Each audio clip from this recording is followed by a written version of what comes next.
आज आपण कोबीची सुकी भाजी कशी करतात ते बघणार आहे। त्यासाठी मी गॅसवर कढई ठेवून त्यात 1 चमचा तेल टाकले। तेल छान तापल्यावर 1 चमचा मोहरी टाकायचे। मोहरी पण छान तडतडायला द्यायचे। मोहरी तडतडून झाल्यावर त्यात जिरं टाकायचं। जिरं पण छान तडतडले की त्यात मी हे पातळ कापलेले बटाटे आहेत ते, हिरवी मिरची आणि कढीपत्ता टाकून पटकन झाकण ठेवते। बटाटे आणि कढीपत्ता जो पाण्याचा अंश आहे तो हातावर उडेल त्यासाठी पटकन असं झाकण ठेवायचं फोडणी करताना। त्याच्यावरच मी हळद टाकते। थोडी आपली फोडणी थंड झाली की हळद टाकायचे, मीठ टाकायचे आणि मिक्स करून आपल्याला पुन्हा त्याच्यावर झाकण ठेवून बटाटा जरा वाफेवर शिजवायचा आहे। असा पातळ बटाटा कापला की 1 मिनिटात बटाटा शिजतो, जास्त वेळ लागत नाही बटाटा शिजायला।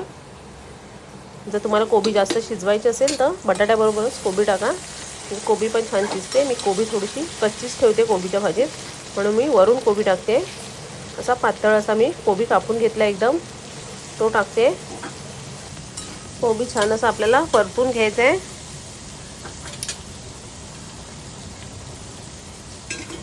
तर थोडंसं अजून मी मीठ टाकलं, थोडं कमी झालं होतं मीठ। अशी पातळ कोबीची भाजी कापली की दिसायला पण छान दिसते।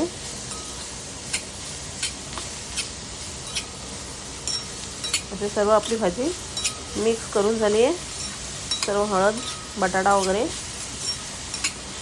आता गरजेनुसार जर तुम्हाला खोबरं पाहिजे असेल तर टाका, म्हणजे होतं थोडंसं किसलेलं म्हणून घातले, नाही तर या भाजीमध्ये खोबऱ्याची पण काही जरूरत लागत नाही। थोडीशी कोथिंबीर घातली आहे वरून।